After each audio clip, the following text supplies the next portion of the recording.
Good evening, treasure seekers. This is Blake coming to you live from New Mexico, and joining me as always from Washington State, it's Bryn and Cody. How's it going, guys? This is a huge episode. Yes. I just feel like 1 year into this hunt, like this is a gigantic milestone, and congratulations, everyone. Congratulations, I guess. Even though no boxes have been found yet. This will be our State of the Hunt 2025 1 year anniversary of the release of There's Treasure Inside by Jon Collins-Black, which is a book that gives you hints towards 5 different treasure boxes that have been hidden by Jon Collins-Black around the United States, with an estimated value of all boxes put together of around $2 to $3 million. And we expect that to be pretty good based on the price of Bitcoin right now and the price of gold, all very high. So probably on the higher end of that spectrum. This is not going to be our normal podcast format. We have, I think we're getting close to 80 to 100 hours of content at this point. So hopefully this is interesting to the normal audience. So welcome to those. And we're hoping that this is a good resource for people that are joining the hunt new. There's no treasures found as I just said, so plenty of time to join the hunt. Don't be intimidated by being a year late to the party because nothing has been found yet. And I know if I were joining a hunt after a year, I would say, nah, everybody knows everything already, right? But that's not the case at all in this particular hunt. So we're hoping that this is a good conduit for new hunters for this treasure hunt. I'm going to pull up slides, but I think we can jump right in. Do you guys have any other comments before we begin? I would just say this note, maybe if you're joining as like a regular listener, like this is by no means intended to be like a completely comprehensive review of every single thing that has happened. Like Blake was saying, we hope this can be more of a high level perspective of what has happened along the way over the last year. So we're not going to get into like all the very, very nitty gritty high level. That would be impossible with the time allotted. So this is meant to be a good primer, a good review, depending on your familiarity with the hunt. As mentioned here, it's a quick recap of the first year of the hunt for 5 treasures around the United States. All right, so what we're going to be covering today: general notes and timelines to start with about There's Treasure Inside, the State of the Hunt 2025, the rules of the hunt, so for those unfamiliar or need a refresher, talking about some of the specific rules associated with this hunt that Jon Collins-Black stated.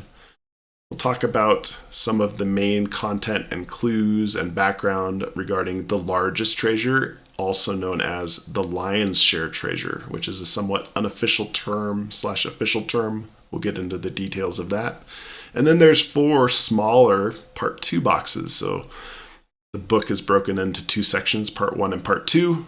Part 2 has 4 individual chapters, with each small chapter focused on a single smaller box full of treasure.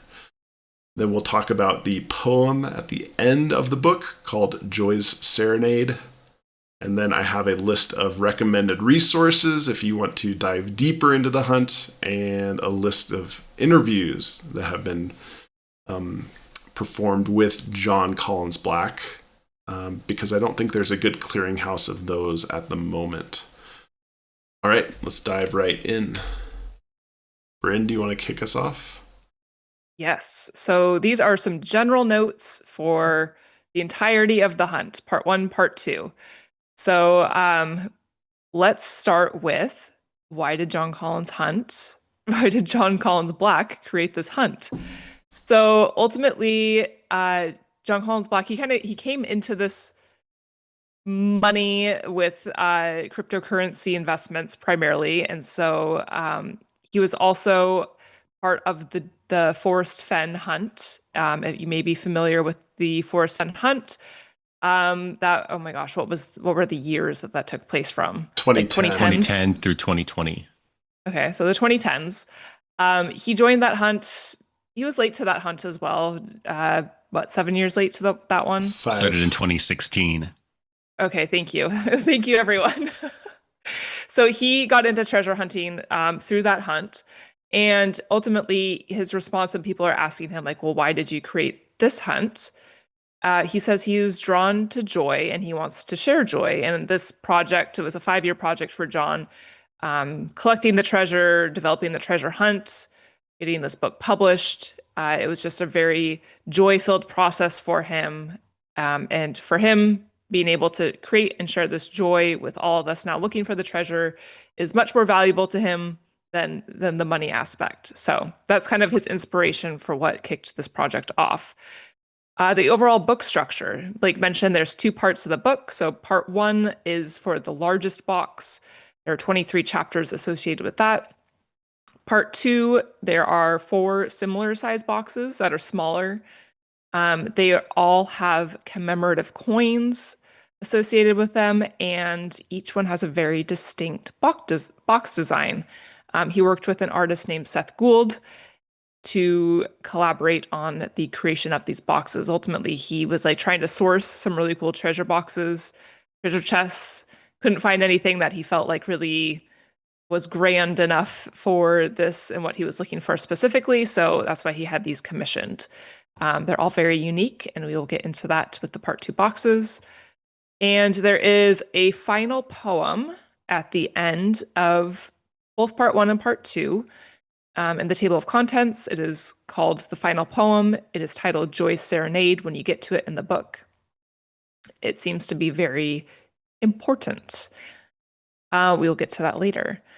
The original launch date of There's Treasure Inside was planned for October 21st, 2024, and this was delayed until November 12th, 2024. So there is some speculation around why this may have been. If people are kind of reading into that, we'll get into a little bit of it when we get into the timeline. But that brings us to our 1-year anniversary here. And everything we need is in the book. Jon Collins-Black has told us that he may release more clues in approximately 8 to 10 years.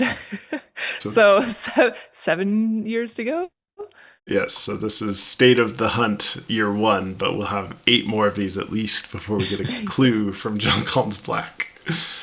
I'll note on the side here, the introduction in the book states, and almost every chapter in part 1 of this book offers at least one important detail to help guide you to the location of the largest box, the lion's share. And in how to read this book section also at the beginning. As I mentioned before, almost every chapter of the first 23 includes at least some morsel of information helpful for finding the location of the largest treasure box. So this is important information on how to solve these boxes, as the part 1 largest box, certainly it seems like you have to use chapters 1 through 23, although in interviews he said use the entirety of the book. So keep that in mind. We are of the opinion that the part 2 boxes are self-contained. He's said that in interviews as well. So the part 2 boxes, you kind of have a limited scope in looking at clues within those individual chapters. Part 1, I think everything is fair game. Do you guys have other opinions on that? Not other opinions, but I'd also just draw attention to the importance of the way he chose to phrase that 2 separate times, being that it's almost every chapter and not every chapter. That's been something that has influenced the way that I've searched for clues in the book over the last year, certainly. All right, timeline. High-level timeline of the last year. April 2024, so this is even before There's Treasure Inside, he released his book, Our Unbreakable Thread, which is a children's book. He published it himself through his publishing company. Later on, we find out, or maybe it was, I guess, alongside the book, he noted that Our Unbreakable Thread includes an extra clue or 2 about the location of our largest treasure. So yeah, he makes that note in chapter 8 of There's Treasure Inside. As we mentioned, October 21st, 2024 was the original publication date of There's Treasure Inside, but it was delayed due to, quote, supply chain distributions. And November 12th, 2024 was the actual publication date of There's Treasure Inside. December 2024, 5 ebooks are released in response to book demand. So he wasn't able to keep up with the physical hard copies for the demand that was there. So that resulted in these ebooks. It was not originally planned that there would be ebooks released. The Kindle version was later taken down due to a formatting error that did not allow readers to easily zoom in on text and images. So this is an important part of the timeline because of some of the controversy around where you find clues for each of these boxes. There's 5 ebooks, one released for each box. So the Lion's Share, the largest treasure, has an ebook called The Lion's Share, which is controversial in of itself just because there is no mention of the largest box being called quote unquote the Lion's Share within the book itself. He does say the largest box, which contains the lion's share of the treasure, but it's not called explicitly the Lion's Share until the release of the ebook, and the ebook is titled There's Treasure Inside, The Lion's Share. So it's kind of interesting. The 4 smaller boxes each have their own individual ebook, and they don't contain any part 1 sections, except for the postscript, which talks about some safety and things like that associated with the hunt and some of the rules. So that really, I think, bolsters the fact or opinion, I guess, depending on who you are, that the part 2 boxes are self-contained within their chapter. You don't need the Lion's Share because the ebook was released separately and you could buy them individually. Okay, moving on to January 2025, more books. So nearly 100,000 more copies were printed and put into distribution. February 2025, we received, I say we, if you're part of Jon Collins-Black's mailing list, he sent out an email that acknowledged that some of the book's dust jackets were damaged. And in that email, he said, if you're one of those people, you can reach out to his team and they would send you an updated dust jacket. So this people kind of grabbed onto as maybe there is a hint included with the dust jacket, like this could be of particular significance if he's putting emphasis on getting these replaced. There is a, I put in quote, haiku poem on the back of the dust jacket. It's not, it looks like it should be a haiku. It's not the exact, it's like one syllable off, right? But yeah. What's that? One syllable too many in the last line of the haiku, quote unquote. Yes. But people are referring to it as the haiku. Early 2025, there continues to be updated versions of the physical book that continue to update various typos that have been spotted throughout the book. So just kind of various different versions are out in circulation at this point, which is something to be very aware of. Yeah, Jon Collins-Black is supposed to be keeping an errata on his website, but I feel like he stopped updating that about a week or 2 into the hunt. And so there are a lot of typos in the book that are unaccounted for.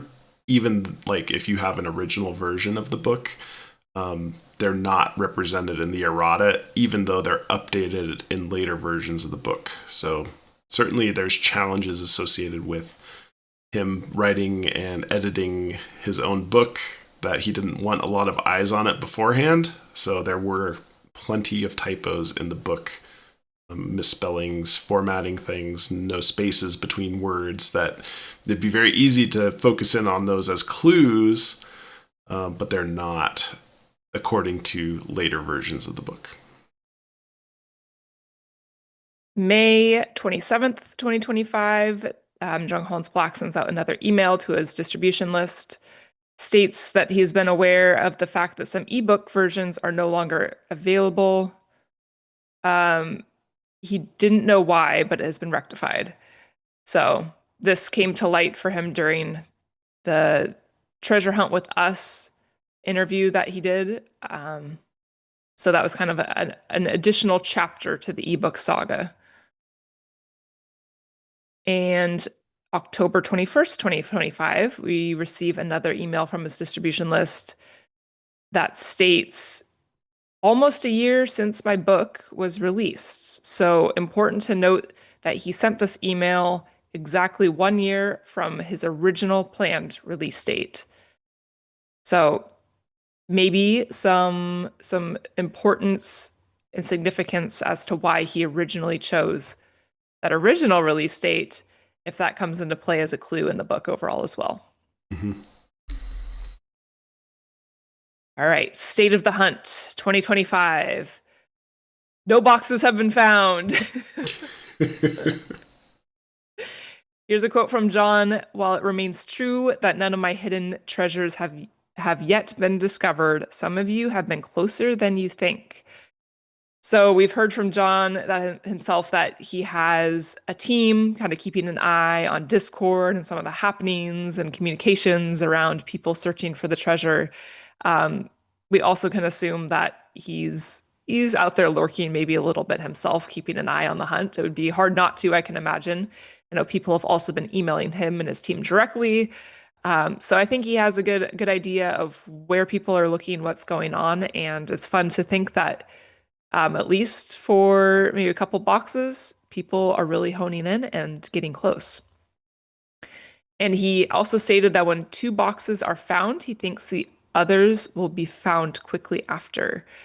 So his quote in his email was, "And when the first domino does fall, I wonder if others might be quick to follow suit."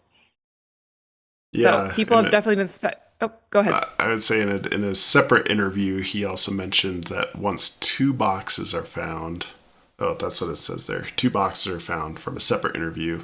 He thinks the others might be quicker to find. So there's something to do with the way he designed this hunt that once people understand maybe how he's using the commemorative coins, which we'll talk about, or some other aspect, they will kind of learn maybe his patterns on how he's designing this hunt.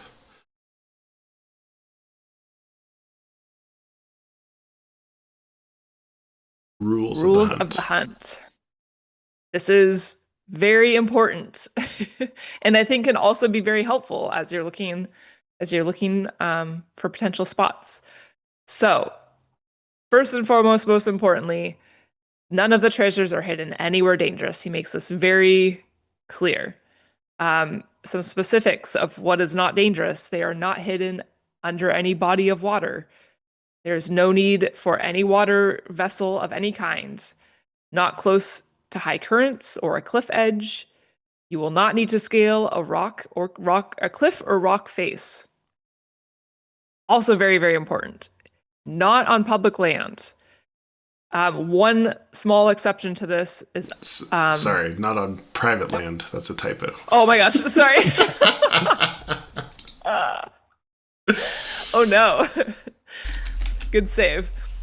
That's hilarious. I'm just reading and not even thinking about what I'm saying. Not on private land. Very much they are on public land.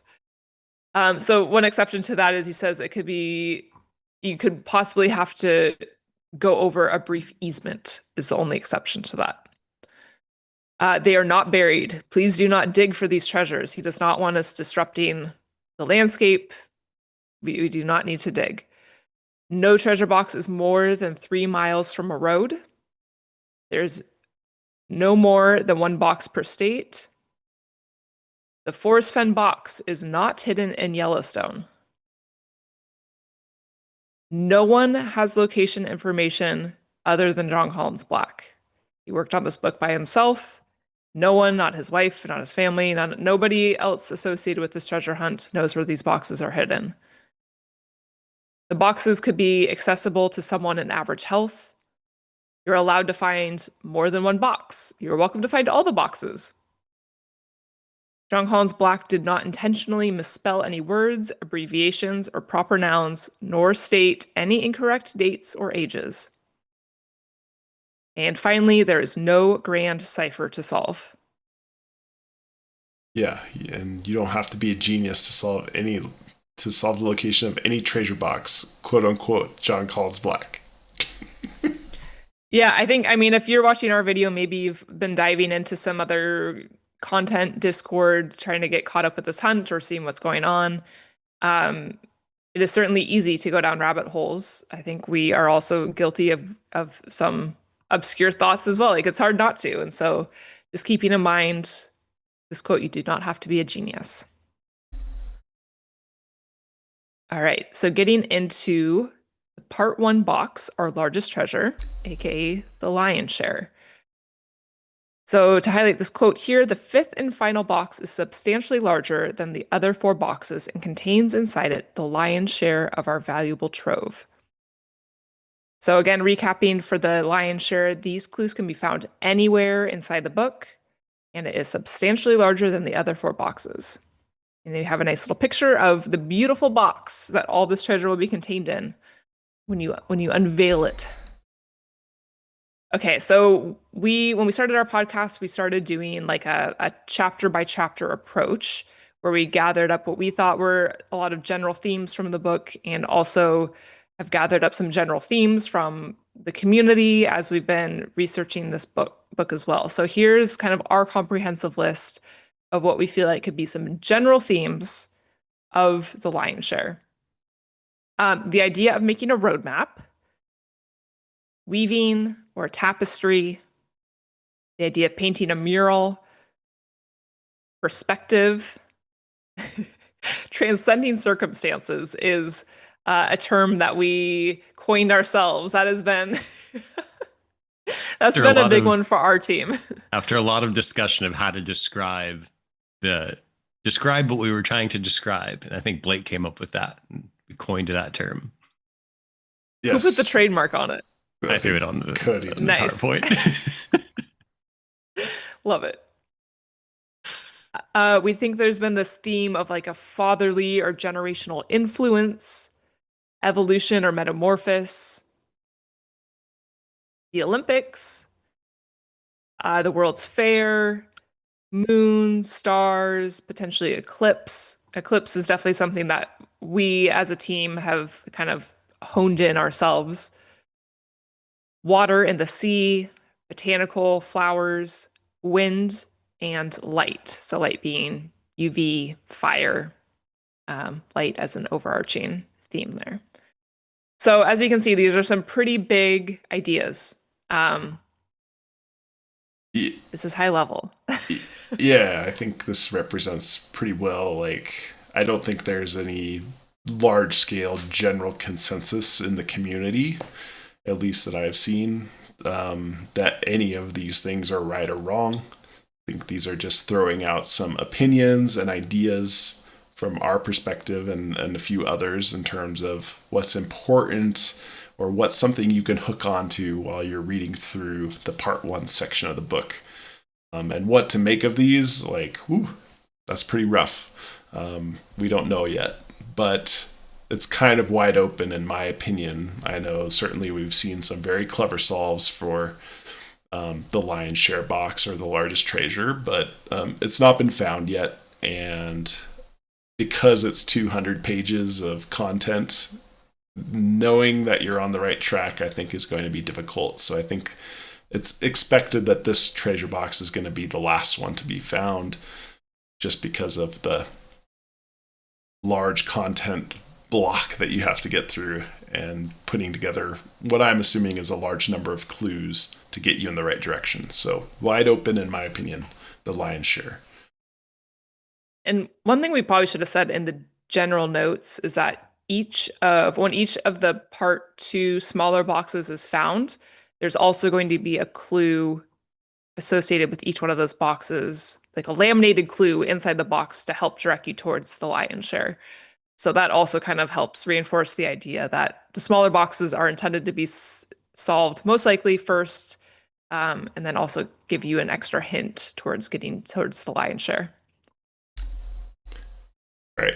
So that was a lot about some general themes that we think are important to the lion's share solve. Bryn, do you want to talk a little bit about some of the more specific clues that we are of the opinion of are a little bit more solid in terms of we think these are actual clues that you can use for your solve?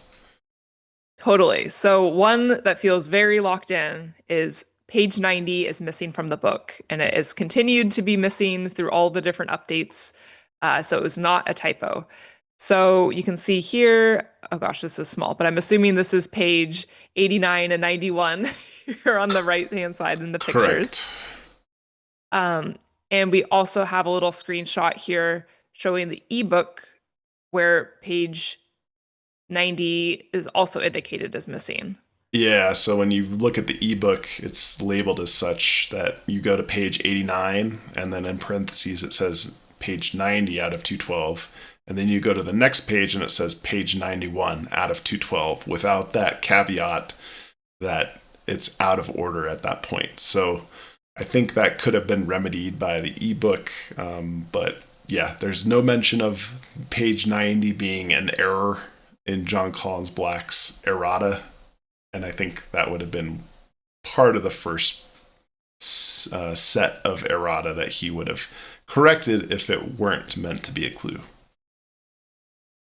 Totally. So because page 90 is missing, of course, we think that itself is a clue. We also think there's a lot of emphasis on maybe certain content falling on certain pages, or him trying to hit a certain page count specifically. And something else that's been part of the community discussion is it seems like maybe his text formatting is forced in a few areas as well.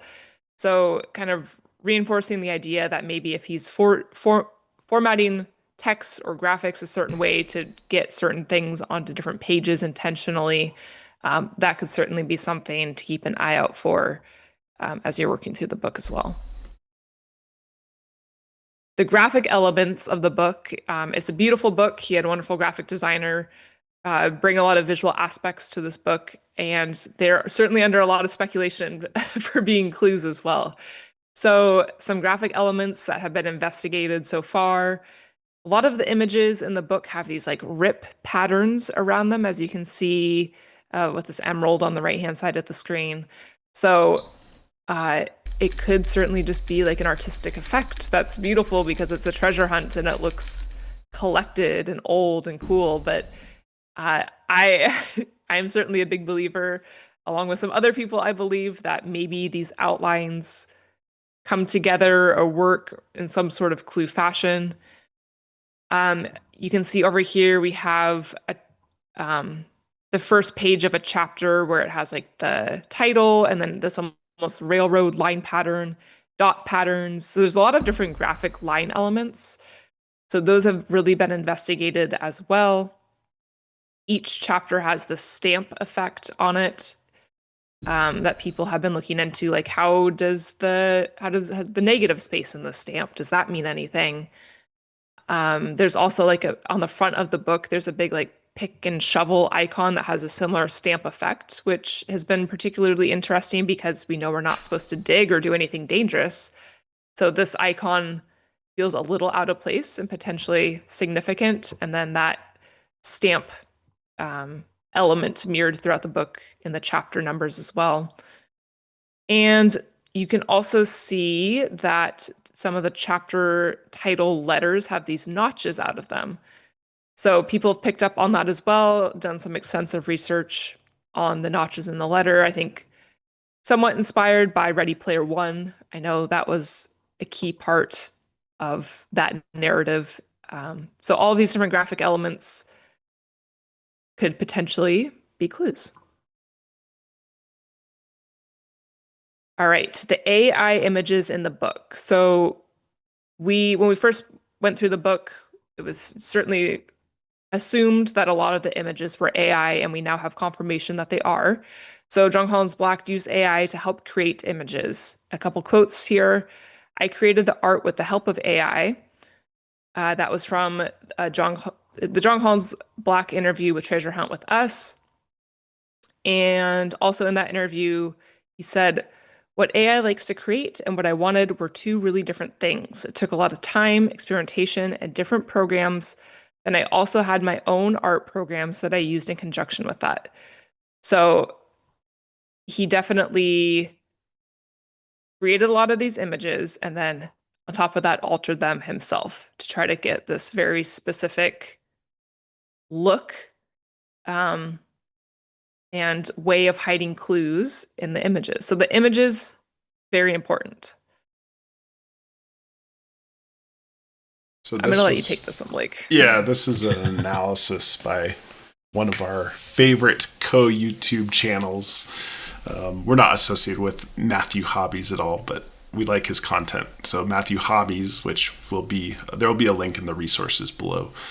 Matthew Hobbies' YouTube channel did an analysis where he put all of the images in the book that were the quote-unquote illustrations through AI detection and found that all of the images, there's 13 shown here, seem to be generated from AI with very high confidence, except for the one in the Michael Jordan chapter 13, I believe.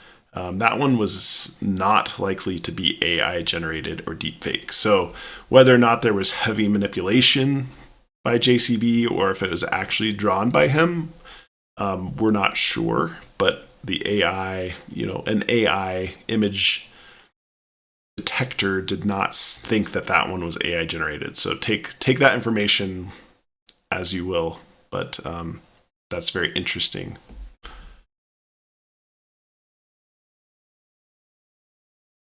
Okay, another element of the book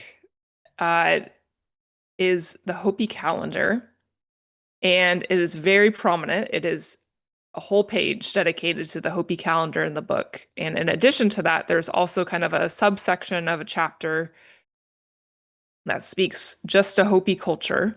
And so there's a lot of emphasis on the Hopi culture and specifically this very, very large calendar. So you cannot miss it. Okay, I'm going to read this. I'm not going to get ahead of myself. Page 85 contains a full-page infographic depicting the Hopi calendar. It was found that some of the letters are underlined/overlined in the month names, which is likely a clue. So we nicely cropped out here the instances of the lines under and over the month names. And if you were to look at the picture as a whole, like these are certainly inserted intentionally, we would say. Yeah, we don't see any like dashes like this with the darker shade strewn about this figure at all, right?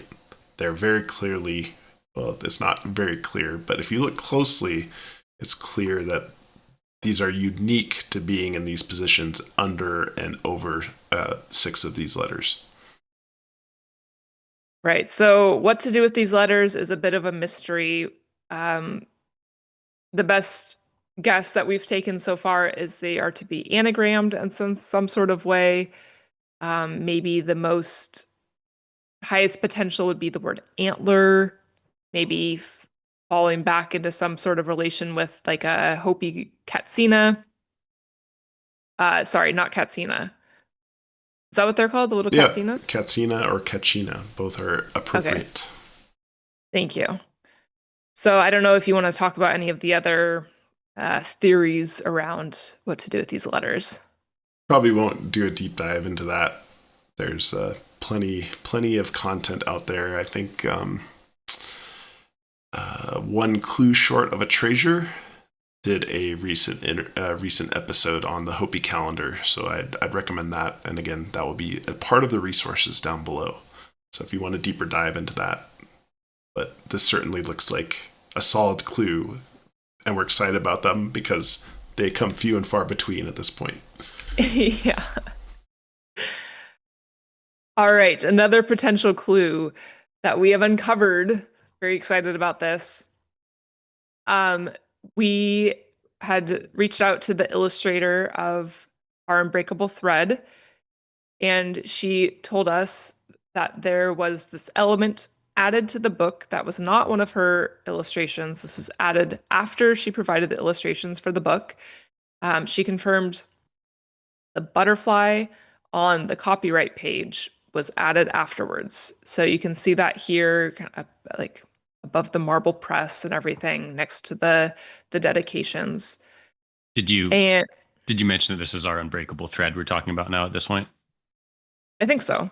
Sorry. If Okay. not, this was from Sorry, I our missed. unbreakable thread. I do see that we have a quote that we didn't finish here. My bad. In the notes.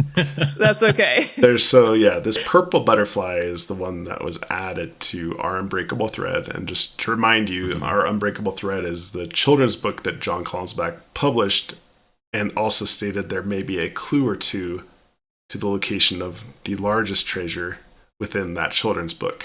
And so why this butterfly was added seems to be a major hint as to maybe that was the clue or one of the clues within our unbreakable thread that Jon Collins-Black provided.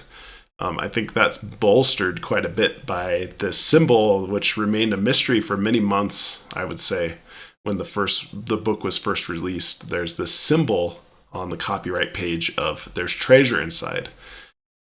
Some speculation was it's kind of his initials in artistic form. You could get a little J, a C, and a B out of that. But with the new information that there's this butterfly in our unbreakable thread, it seems like that's actually maybe a symbol of a butterfly. So the importance of a butterfly, the importance of metamorphosis, we're still trying to figure out where that connects to a solve for the lion's share treasure, but we think that this is a solid clue. Up in the right-hand corner is a Hopi petroglyph that was identified by Patch in one of the Discord servers. They showed this pattern as a butterfly symbol, matches very closely to the one that we see in Jon Collins-Black's book. So the Hopi connection seems very strong with this as well. Yeah, I think if you go back to our list of general themes, like Blake mentioned, like metamorphosis, evolution, transcending circumstances, like there's a lot of stories of people overcoming and like finding a new life for themselves, a new perspective. And so I think the butterfly, that would tie in very nicely with a lot of this theme. Yeah, just to mention as well, there seems to be a little, potentially a T and a T in the wings, and maybe the I as the abdomen of the butterfly as a TTI nod, but we're pretty solid on this one. All right, I'll take over for this one as well, Bryn. Yes, please. So something that's been discussed in the past few months, I would say there's chapter 12, which is the Michael Jordan chapter. I apologize, I said chapter 13 earlier, but it's chapter 12. Jon Collins-Black has a personal anecdote in that chapter that he describes in pretty great detail. It's his most embarrassing moment of his life. He scored in a basketball game, he scored on the wrong hoop. And so there's a detailed story about that you can read in chapter 12. The interesting thing is that he put some very specific numbers for the scores of that basketball game while he was waiting to get into the game. And in my opinion, those numbers seem to be very clear indicators of what's called a triangular number. So Jon Collins-Black mentions at the end of the first quarter, they were ahead in the game. His team was ahead in the game by 10 points. At the end of the second quarter, they were ahead by 15 points. The third quarter, they were ahead by 21 points. And then when he entered the game, they were ahead by 28 points with 2 minutes, 34 seconds left to go in the game. And granted, this is a story he's recounting from middle school. He is, in his 50s, I believe now. And certainly that's way too much detail that anybody would remember, in my opinion. So it's a great place to interject some important information in the narrative and include a little bit of fiction, because I don't know, it'd be impossible, I think, to remember this level of detail for any one game. Anyway, if you take those numbers and line them up, you can see that between 10 and 15 is a difference of 5, between 15 and 21 is a difference of 6, between 21 and 28 is a difference of 7, and then this one's a little more loosey-goosey, but if you add 2 plus 34 for the time, that would be 36, which would be the next triangular number. But even if you don't use that 36, there's still a 5, 6, 7 pattern here, and that represents a triangular number. And so I have the little screenshot of Wikipedia if you want to learn more about that. It's a very simple math, just adding to your sum total the next number in a series. So if you were to start at 0, add 1, you'd have 1. Add 2, you'd have 3. Add 3, you'd have 6. Add 4, you'd have 10, etc., etc. So in my opinion, this is a very clear clue within the book. I also want to say you were originally correct that it's chapter 13. Oh, it is. So another typo in the PowerPoint. My apologies. All right. It's okay. Okay, another clue. The Fabergé magnifying glass on page 42. So if you were to look very closely at this magnifying glass, you can see that there are some really strange markings, almost like little arrows up and down. One's almost like a little upside down cup.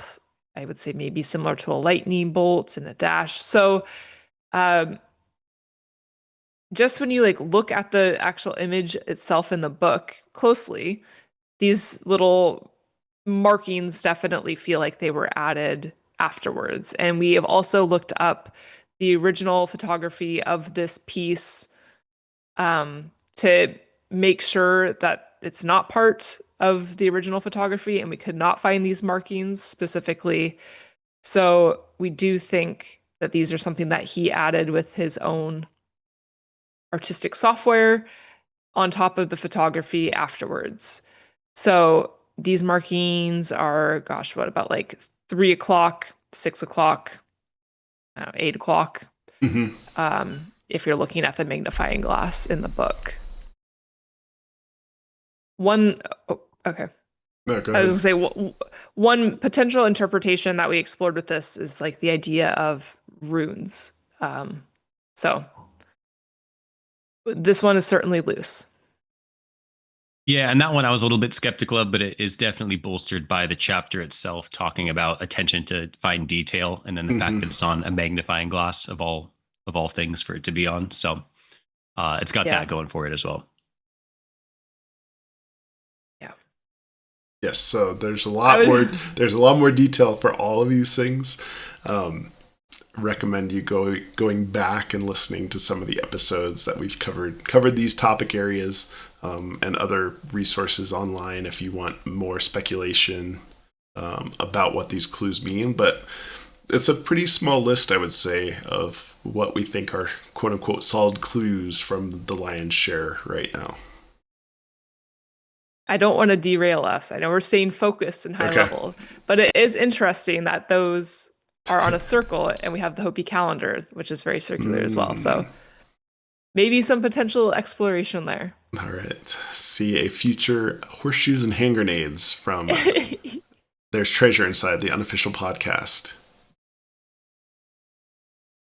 All right. So now we're going to dive into the part 2 boxes. I'll let you jump in here, Blake. Quote unquote, the part 2 boxes are kind of self-contained in their chapters. Jon Collins-Black. I think that's from the interview. That's not from a written text, but Cody. I think it's very fitting though, because some people are still very much under the interpretation there is some overlap. So some people do believe that is a gray area, even though Jon Collins-Black has told us they are self-contained. So I liked this quote. It's controversial. All right, Cody, do you want to kick us off on the Forrest Fenn box?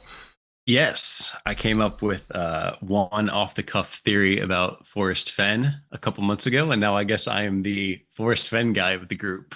Yes, so just to be clear for new listeners, the part 2 section of the book are each called the blank box. So this one is called the Forrest Fenn box. That's the name of the chapter. Cody, take it away. You betcha. Yep. So the Forrest Fenn box is the first part 2 box chronologically. And each of the part 2 boxes, I'd say they're like 6, 7, 8 pages long each. Mm-hmm. So he starts this chapter off by talking about he had previously mentioned being in Japan, and he's moving back to America from Japan, and he's talking about deciding what he wants to do next. He had been a musician, and he no longer wants to be a musician. And he talks about the idea, a couple of times he actually talks about the idea of wishing he could clone himself because he has all these different things he wants to pursue, and he'd love to be able to just have different versions of himself pursue all of these different things. And one of those things that he'd want a version of himself to pursue is being a treasure hunter. He kind of talks about fantasizing about being a treasure hunter with some of the classic treasure hunter tropes of like being out on the open seas with the crew looking for sunken treasure, and talks about how that maybe isn't super realistic. But when he actually looked into the idea of being a real life treasure hunter, he came across this Forrest Fenn hunt. The Forrest Fenn hunt, I will talk about it in one of these next few slides here, but it is a really famous hunt that had happened from 2010 through 2020. And JCB got involved in this hunt starting in 2016.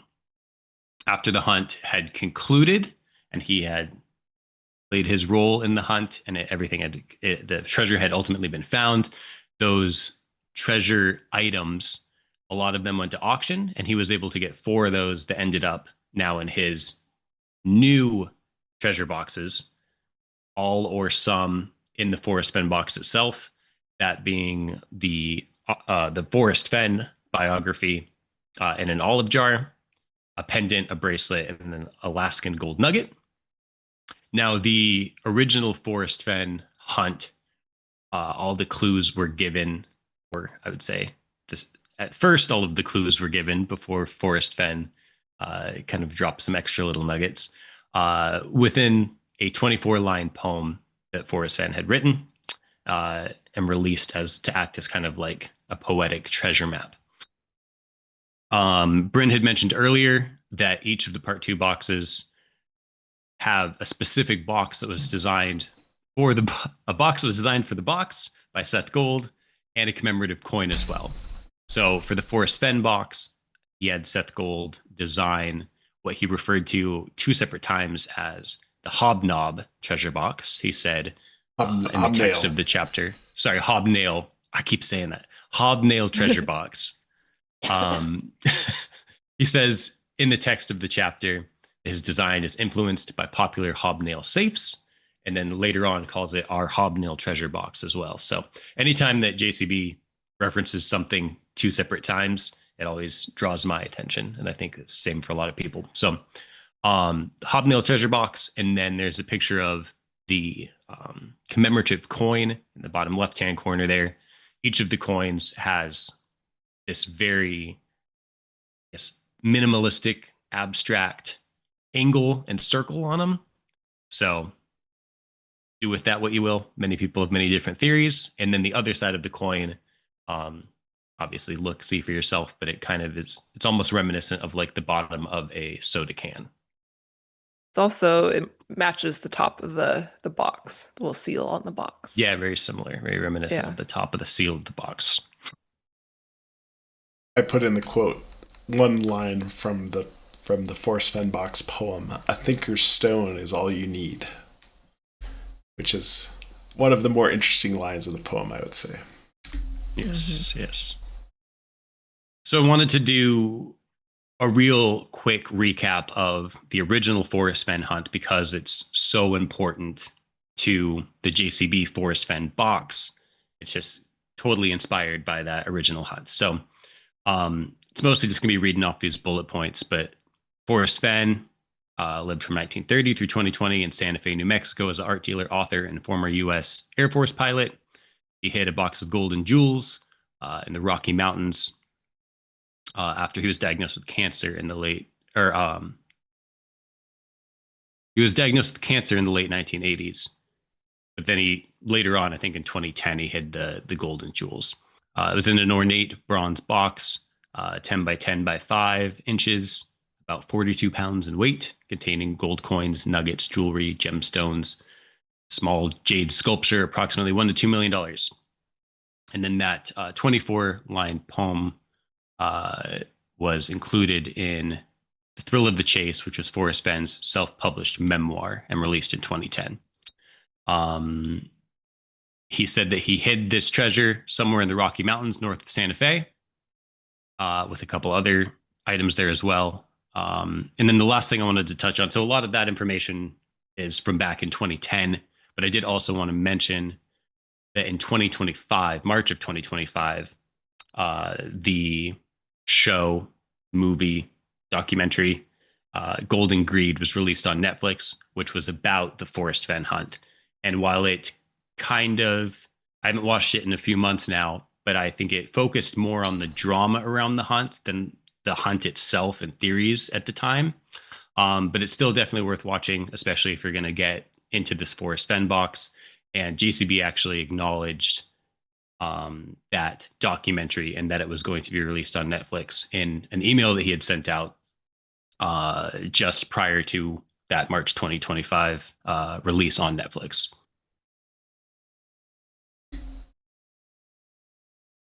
Okay, so here's kind of I never like to say we know anything 100% because things change, and that's kind of the point of a treasure hunt, is to never really be 100% confident. But here's the things that we know that I'm willing to call quote unquote facts. And some of them truly are. So we know that that this box is hidden in either Montana, Wyoming, Colorado, or New Mexico. JCB has said that this box is hidden somewhere where he had originally searched for the Forrest Fenn treasure box, didn't find it there, and thought to himself, man, this would be a beautiful place to hide a treasure. And then that kind of came full circle when he made this treasure hunt and decided to do this Forrest Fenn inspired box and hide it where he had looked for that Forrest Fenn treasure. More recently, we learned that it is definitely not in Yellowstone. That's not something that we knew for the first 9-ish months of the hunt, but it's something that was confirmed recently. He also said it's in the Rocky Mountains. So we partially know that because it was somewhere he looked for the Forrest Fenn treasure. And we partially know that because the original, I'm not sure if it still says this, but the original ebook description ended up saying that this is hidden somewhere in the Rocky Mountains. So that is a fact that is less absolute than the other ones, but I think still pretty absolute. And then the other kind of absolute facts is everything that we had mentioned earlier in the rules of the hunt. So still 3 miles from a road, still somewhere safe, all of those things. Now, what I'm calling here like additional secondhand clues are clues that JCB knew about the Forrest Fenn hunt. And so you could make the logical reasoning that if JCB was looking for the Forrest Fenn treasure, he would only be in a place that also followed the rules of the Forrest Fenn hunt. So these are a little bit removed logically from what JCB has said formally. Here's definitely where it is. It's something I feel pretty confident about, but there's definitely ways you could be like, okay, maybe JCB was doing recon near this area while he was searching for Forrest Fenn. It didn't actually meet all of the Forrest Fenn requirements, but I wanted to list out the original Forrest Fenn hunt, some of the formal hints from that you would think that JCB would know, and therefore would be, hints that we can use for this new hunt. And then one other caveat is because the Forrest Fenn hunt went through 2020 and JCB started looking in 2016, there is a chance that some of these Forrest Fenn clues that were kind of trickle released by Forrest Fenn could have happened after he had already been boots on the ground. So you got to watch out for that too, and kind of the sequencing of when JCB started looking and then when some of these later hints were actually revealed. So some of the more obvious ones are that for the original Forrest Fenn, it was said that it was north of Santa Fe, New Mexico. So that rules out a big chunk of New Mexico. South of Santa Fe, I personally don't think there's really any chance that the JCB treasure would be hidden south of Santa Fe. Some other ones in the Rocky Mountains, which we already touched on. Forrest Fenn's was between 5,000 and 10,200 foot in elevation, and that's something that was known pretty early on. So I would expect that JCB would be looking in that area. The original Forrest Fenn one, he had said that the Where Warm Waters Halt clue was not related to a dam. He had said it's not buried in an outhouse. He'd said he didn't say that he buried it. He said he hid it. Forrest Fenn's treasure was not in a mine, not in a graveyard. He said it's not associated with any structure. He said you can find the treasure without a flashlight during the day, and it's not underwater. Now, this is in 2018. He said it's not underwater, nor is it near the Rio Grande River, and it's not necessary to move large rocks or climb up or down a steep precipice. So some of those are more helpful than others, but I think I believe that JCB knew these things, or the majority of these things, when he went to look for Forrest Fenn's treasure and when he would have discovered the location of his new treasure. And so a lot of these, again, while not 100% like the first part of the list there's still definitely something to keep in mind and ways of narrowing down potential search areas. Very good. That's actually super helpful summary for me as well, putting together all of those Forrest Fenn facts.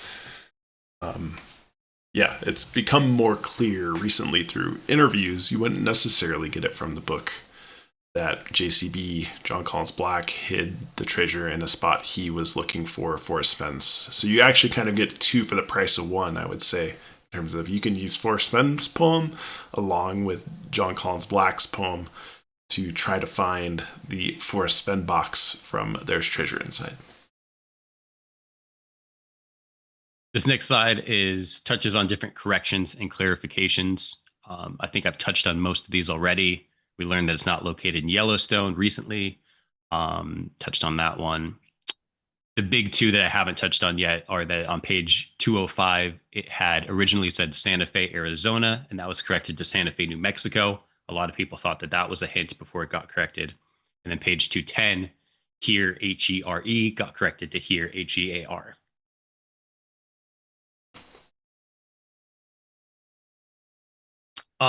This is a slide I'm calling Echoes and Innovations. So obviously I'm proud of the name.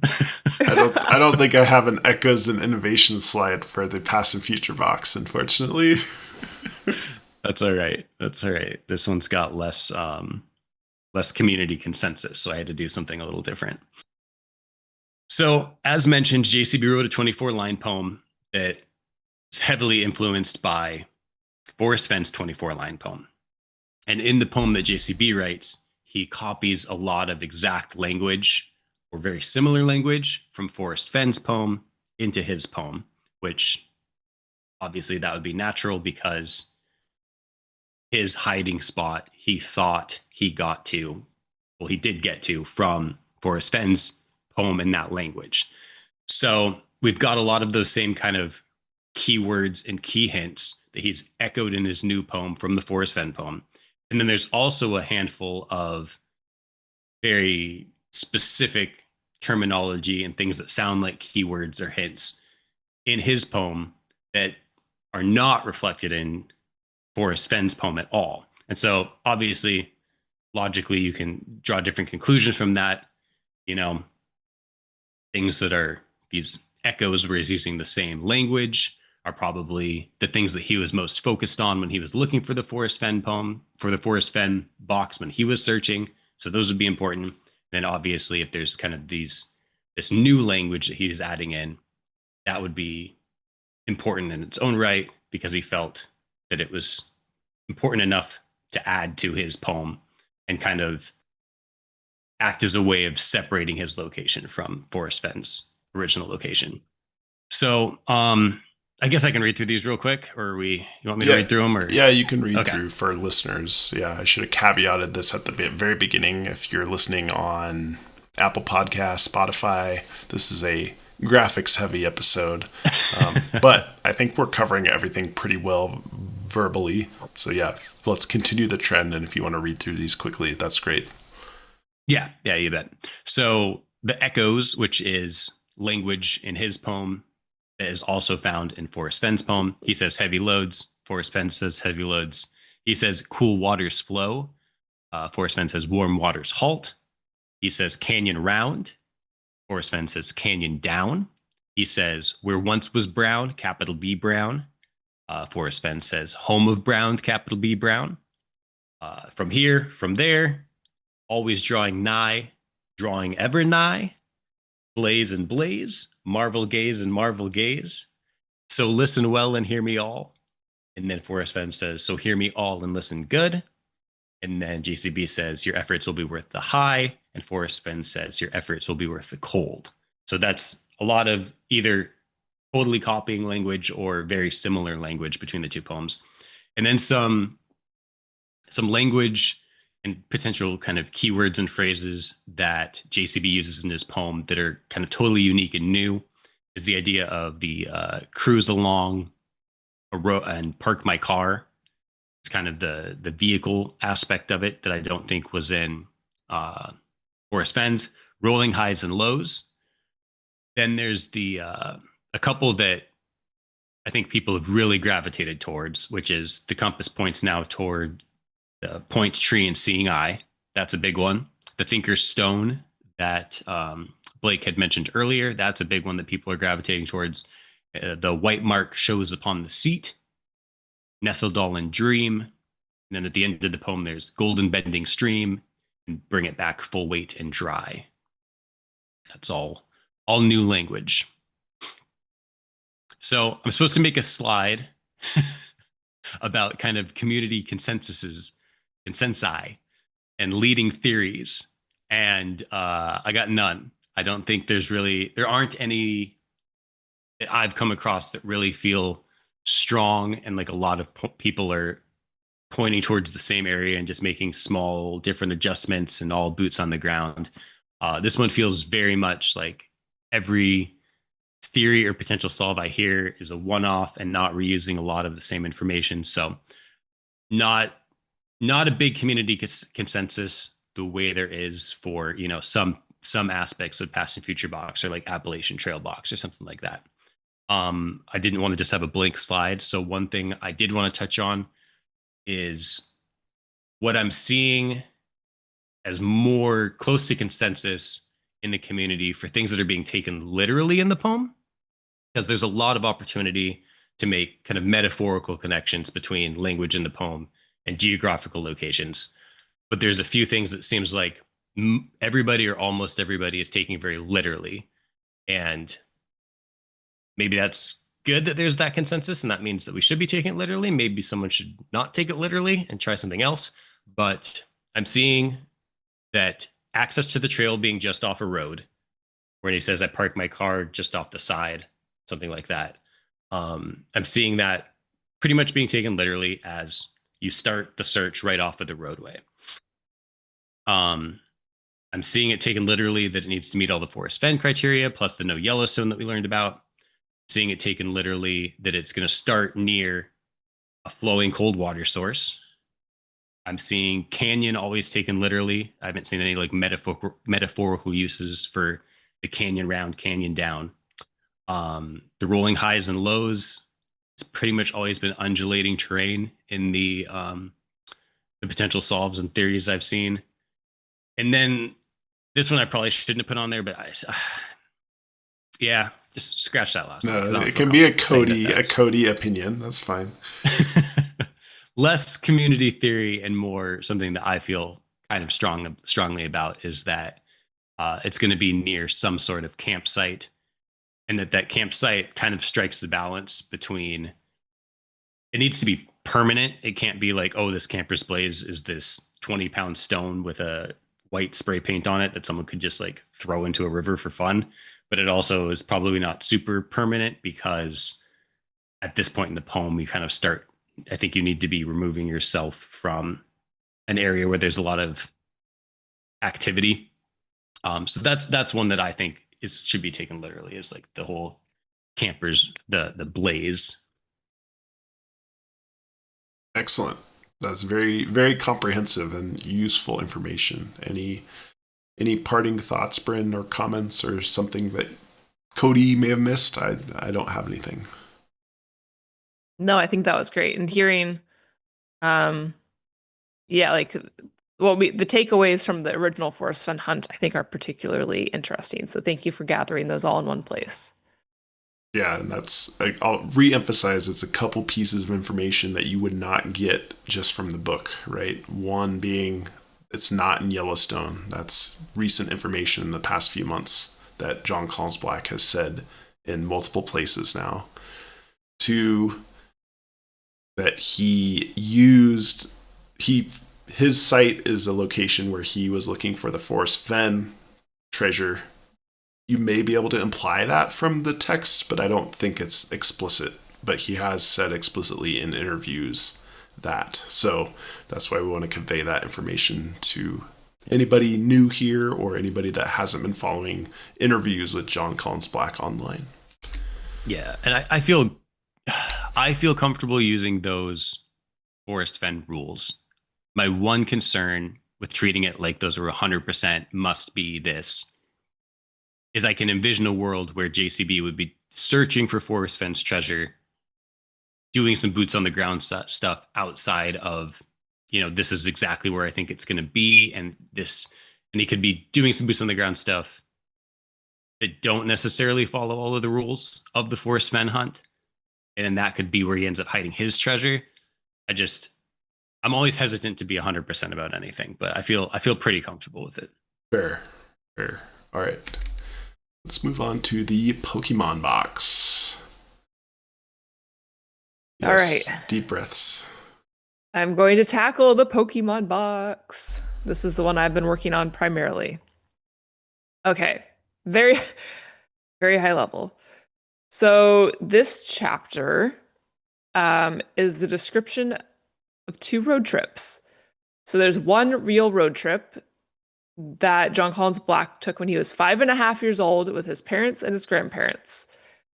And then there's almost like a second part of the chapter where he goes on this second trip approximately 40 years later as an adult that you understand as an expanded reality where he is living or experiencing the world alongside Pokemon.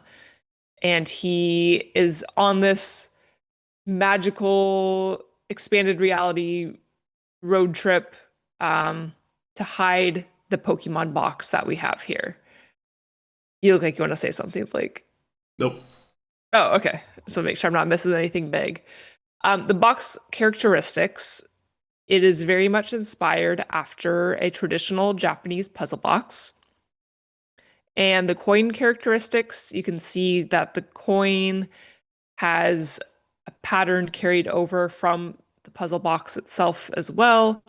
And it is a traditional Japanese shippo pattern. The main quote that we're highlighting here is, "As we drove, we listened to some John Coltrane. It seemed appropriate." This is, I think everyone can agree, a very critical quote in the chapter, and lots of theories circulating around the significance of John Coltrane. All right, so I'm going to kick us off here with some potential clues. At the very end of the chapter, there is this purple image that is a picture that he took in this expanded reality state. And he said he took a lot of pictures, but this is the only one that you can make any sense of at the end of the day. So it's blurry, it's kind of weird, it's purple. And earlier in the chapter, he talks about the origins of Pokemon. And he says, in the original games, there was 150 different insect-inspired creatures, in addition to one extra Pokemon who was mysterious and very hard to find, which implies the Pokemon Mew. So if you are then to look at this purple image at the end of the chapter, the one thing that I think everybody can agree on is that there is this hidden Pokemon character inserted into the purple image that we have circled here. And the majority of people believe that this is a Mewtwo. Some people believe it is a Greninja. But I would say the consensus is certainly a Mewtwo, just based off of how it looks. And I would say here, like, it can't be exact because copyright. Like he can't have exact replicas of the Pokemon characters, of course. So that's where there is some artistic interpretation within the Pokemon represented in the chapter as well. So there's been a lot of deep dives on this purple image. I will not get into it further than that. Well, besides this next page. So another theory around the purple image is that you can kind of see in generally, maybe you would consider this to be like a riverbed. He mentions riverbeds in the chapter and maybe like a sheer rock bluff behind it. So if you were to consider this a rock bluff, you can start to pick out some animals, possibly some Pokemon characters in the rock figures. And one theory here is that you can see the evolution of Charmander to Charmeleon to Charizard, which is bolstered by the fact that we have the two Charizard cards emphasized and pictured at the beginning of the chapter. And we know at least one of those cards is hidden in the box. So there is an emphasis on Charizard. So we've circled here the Charmander with kind of like the nice rounded head, no horn. In the middle, you'd see Charmeleon, where it's got like the single horn on the top of the head. And then Charizard would be the final evolution at the far side of the image with the two horns and kind of a similar face shape. So that is a theory for the purple image. Yeah, just to be clear, Bryn and I like that theory a lot. Cody, more skeptical. So even for things that we're saying are potential clues, there's still consternation even among us.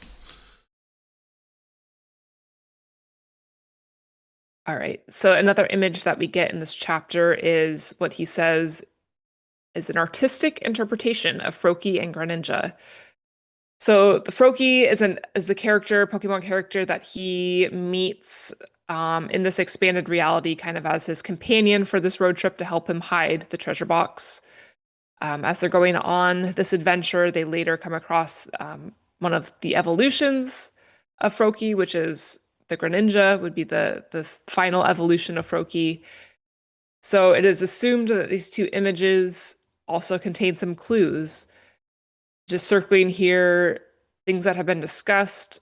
The Froakie here in this artistic interpretation has a tail and this weird shape kind of coming off the foot and end of the tail. So it's notable because Froakie does not have a tail as its original Pokemon character. And on the Greninja, down on the ankle, there's this weird, I don't even know what you call it, a pattern. Some people have referred to it as like a barcode or something like that, but definitely a pattern that is out of place. So there's certainly more to look into with these two images, but that's a couple big ones that jump out. Okay, so if we think back to that quote about listening to John Coltrane, it seemed appropriate. The Coltrane Circle is something that a lot of people have looked into as well. Some things that point to that outside of just the mention of Coltrane himself, there is certainly a theme throughout the chapter of like round, circular, which could potentially be hinting towards the Coltrane Circle. He explicitly calls out being 5.5 years old on this road trip. If the Coltrane Circle, the Coltrane Circle is a take on the Circle of Fifths, which is theory the right word to use? A musical associated concept. with music theory. A concept, thank you. A musical concept. How notes relate to each other. And one of John Coltrane's most famous songs is called Giant Steps. So if you were to think about the Circle of Fifths and how it walks you through like different steps of notes, maybe there's a clue there. And then it was also discussed that if you were to be looking at this picture of the Coltrane circle, you could almost see how this could be a jar of flies. Like if you look at the notes circled along the perimeter of this, they kind of look like flies and fly wings. So in the chapter, he mentions that he picked up a jar of flies for Froki. It's a little odd. Later, he finds out Froki isn't even interested in eating the flies, so there is an emphasis on this jar of flies as a clue. Okay, some broad potential clue buckets, as I call them. Wordplay. Some people are also taking John Coltrane as like a homophone, as in Coltrane. Maybe that prompting us towards a greater, broader approach of wordplay as a theme of the whole chapter. A theme of military. So he says, army of croakers, as much charm and enthusiasm as I could muster. So muster there being our military affiliation, like a gathering of troops. And he says that he marched on. There's certainly a strong connection with Japan. So again, we have the Japanese puzzle box inspiration. Pokemon itself is Japanese in origin. So how much of that is potentially a clue? You can certainly take a deep dive into Japan and how that fits in with the chapter as well. A lot of people have looked into the specific Pokemon that he mentions in the chapter. There's a handful of them that all seem very intentional. So are we using particular information from the Pokédex? Are we supposed to be using their Pokemon numbers in a certain way? So taking a deep dive into why he has selected the Pokemon that he has to mention in the chapter. There's a lot of mentions of sounds. I heard a stick snap. I heard a loud noise. I heard a rustling noise. So I think there's a lot of different interpretations of how that could be used as a clue. Some people think it could maybe tying back to the idea of like homophones, if we were to go say Coltrane again versus Coltrane. He mentions brand names twice in the first paragraph of the story. So Jayco Pop-Up Camper, Samsonite Luggage. Certainly interesting choice to include those brand names. The themes of middle and half, 5.5 years old, bunched snug in the middle, halfway to the stars, sat on a rock in the middle of it all.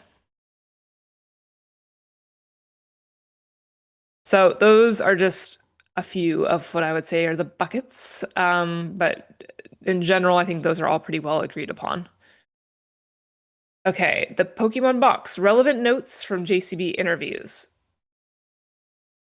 In the Treasure Hunt with Us interview, he said, I would not rule out national parks. I really didn't take those rules into consideration. So a popular area that we'll get into on the next slide is within a national park. So this is particularly relevant for that. And in the story, he talks about the route of the road trip. He says they went past the Ozarks on their original family road trip as a child. And so there's been a lot of discussion around what past the Ozarks means, because we know this treasure box is hidden somewhere relatively close to the original road trip, just within the region of the road trip that they went on. So people were trying to understand, does that mean beyond, north of the Ozarks is in play? Does past the Ozarks mean they originally drove through the Ozarks? So I wanted to read this quote here from the interview, so I think it provides wonderful perspective on this very important topic. He said, I don't remember exactly what my exact wording is. I think I said I hit it somewhere along the way of that trip or something. Along the way. I wouldn't get like so fixated on the literal meaning of that. We were very simple folks. We didn't have like, I also had my grandparents with me in that car. And my grandmother particularly didn't like to camp a lot. So we were kind of camping against her will. So we traveled a lot of the major interstates. We went through general areas and we stopped at different places, but I don't remember the exact places we stopped. So it was more like, I had to recreate this as an adult. So I think the emphasis there is we don't need to get lost in the exact route of this road trip, the childhood road trip, and just think of this area that's in play being the general region, which can be assumed as the southeast of the United States. I guess I probably should have said at the very beginning of the overview was they started in Statesville and North Carolina, and then they went to New Orleans along their way to Houston. Houston, he says, it was their destination. So then they came back up past the Ozarks. The route was circular and took them back to Statesville. So that's why I say what the southeast is the area that's in play here. That would have been wonderful to put in the overview. Sorry. And we also learned in an interview that Jon Collins-Black was not a big Pokemon fan growing up. He was more into Dungeons and Dragons. So when we think about maybe like the level of Pokemon specific knowledge needed for this box, definitely take that into consideration, that he is not super deep in the Pokemon world. A couple very popular solve locations, I would say far and away the most popular right now is in the Ozarks, specifically the Buffalo National River in Arkansas. So again, when we say trek back past the Ozarks, I think that would very much put the Ozarks in play if it's hidden somewhere near the original route of the road trip. He says, as they're going to look for the location to hide the box, Brokey tells him that there's no boufflant, which you would interpret as, okay, he says there's no boufflant, and Jon Collins-Black says that he was already aware of that. He had done a modicum of research. So if he was doing research to then realize there was no buffalo where they were going, you could assume potentially that the name of where they were going has buffalo in the name. So if you're going to maybe Buffalo National River, you think, oh, I'm going to see some buffalo. He did some research, found out there was not any buffalo there. A small town that's important in the Ozarks is Jasper. Some people are thinking maybe that could be some wordplay with jazz bar, Jasper. He meets Froakie in the second expanded reality road trip at a jazz bar. Hemden Hollow is a trail within Buffalo National River, and there's a quote in the chapter saying the path became increasingly hemmed in. And one of the big arguments against this area is people assuming that he would not hide it in a national park due to rules that you are not supposed to be hiding treasures in national parks. But then we have that quote from him saying, I would not rule out national parks. Another popular location is New Orleans. So in their childhood road trip, they stop in New Orleans. That's kind of where the whole narrative of this child's road trip takes place in the chapter, is all within him exploring New Orleans as a child. He specifically mentions the French Quarter, Eiffel Tower, which is putting an emphasis on France, a French connection. He meets Froakie at a jazz bar. And then in the childhood road trip to New Orleans, it's very notable that they choose to stay at a hotel here versus their camping, which they had been doing all along. And then in the story as an adult, he talks about returning to his hotel room later in the day.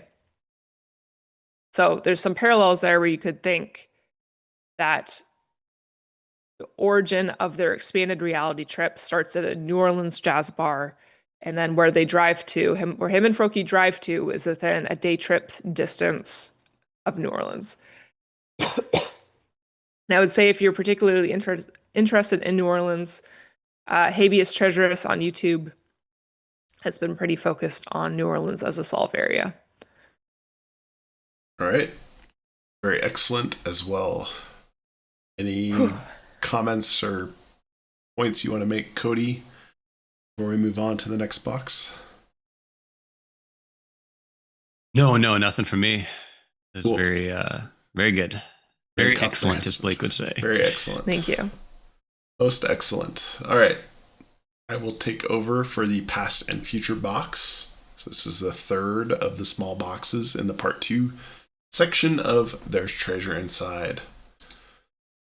The Past and Future box is an interesting chapter that has some tangible puzzles associated with it, which is why I have gravitated towards that one mostly.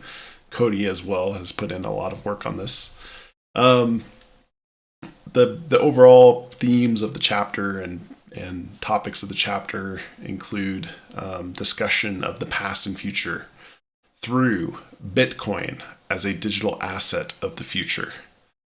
Talks a lot about Ready Player One, the novel by Ernest Cline, as either being inspirational or him enjoying that book a lot. So I think there's a component that you have to, I would recommend reading Ready Player One if you're going to be working on this chapter, just to get some context. He talks a lot about 1980s video games and movies, and mainly in the context of Ready Player One. He talks about those particular 1980s movies and games because they are also referenced in Ready Player One. So again, another Ready Player One connection. Then there's a word search, which is a traditional word search that you just look for words that you can find. It's a 15 by 20 grid of letters. And that has been something that people have spent, I would guess, hundreds of thousands of hours collectively on at this point, trying to figure out what clues are in that word search.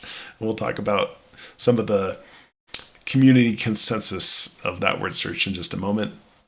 There is then Jon Collins-Black puts in a personal anecdote about some stories with his grandparents in a paragraph or two.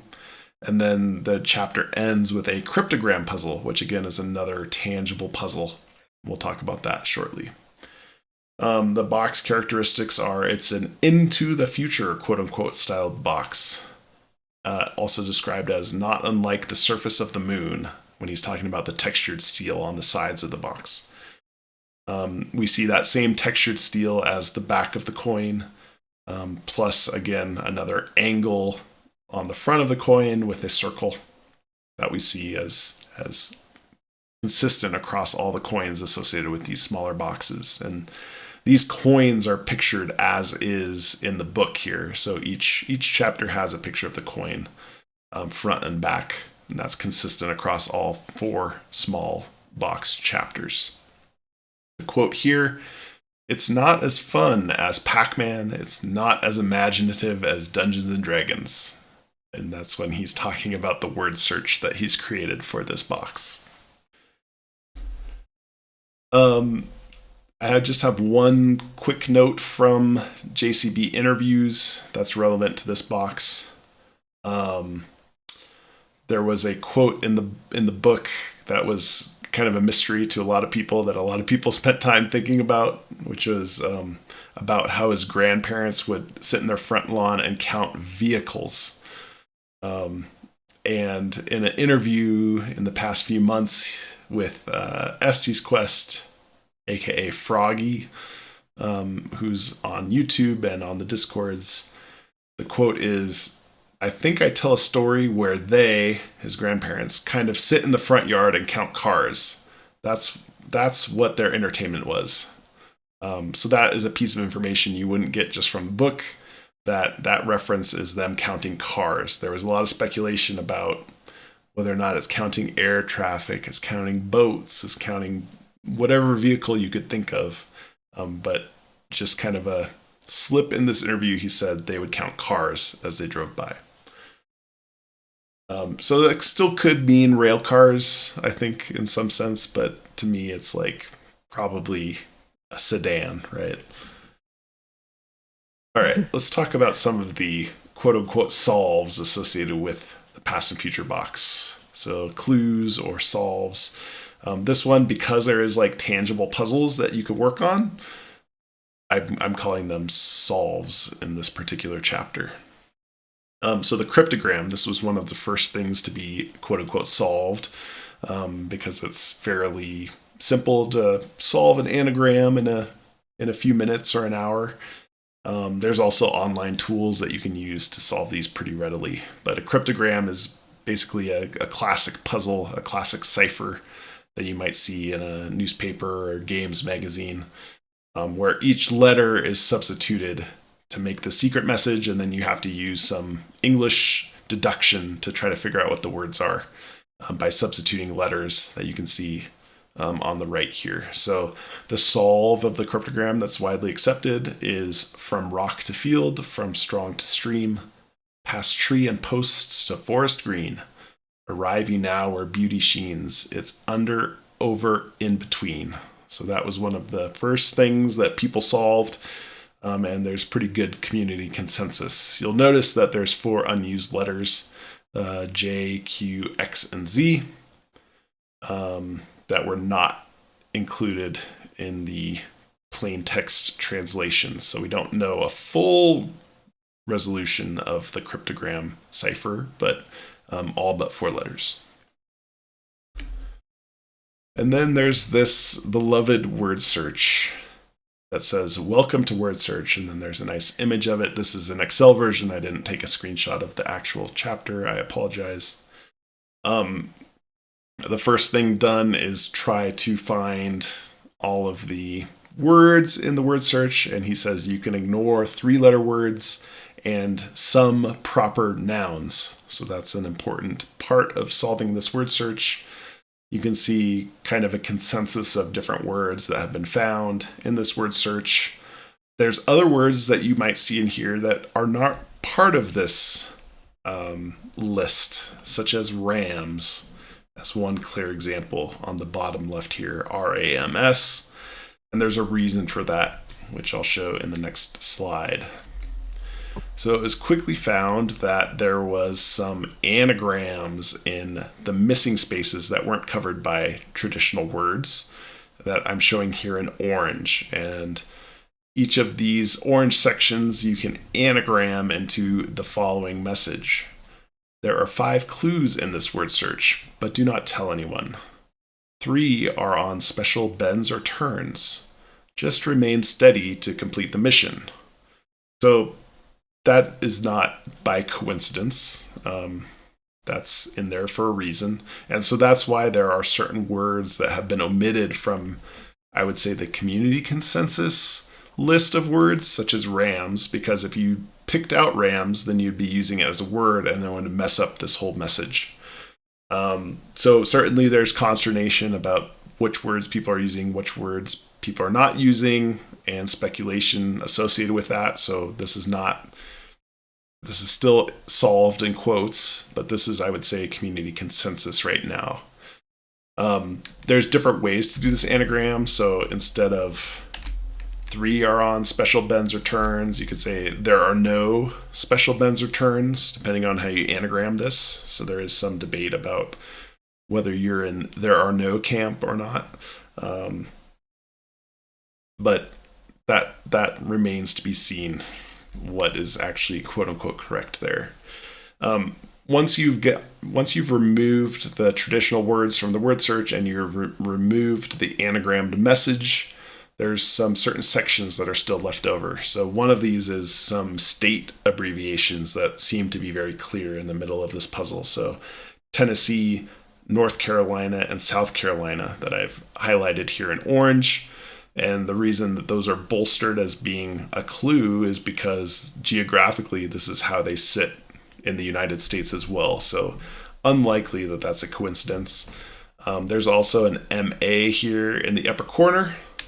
And so some people speculate that if you overlay the word search and line up the state abbreviations, so you can see the Tennessee here, the North Carolina, South Carolina, and then maybe line up that Massachusetts MA, this might be a way to interpret some of these leftover O's. And you can see that there's a large number of O's that are unused, kind of used as quote unquote spacers within some of these anagrams. So I would say there's not very good consensus, I would say, about how to use these O's yet. So if you have bright ideas on how to use those, you can check out our past and future box special from a number of months ago. We like to use the O's as kind of this X marks the spot with these O's in the Kentucky region, kind of near Mammoth Cave. So you can learn about that solve in our past and future box episode.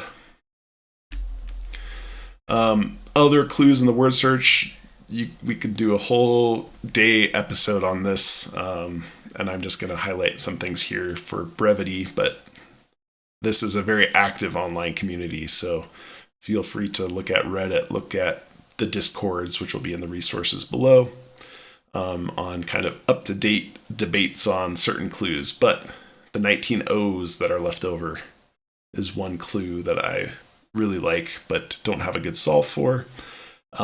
There's discussion of ciphers, so a Caesar cipher using the corners of the unused parts of the word search here, kind of these blocks of 3 letters in the corners. You can use a Caesar cipher to shift those based on what number is in the same row as those to get a join the paths messaging, or join the pairs, whether you use 3 or 4 corners.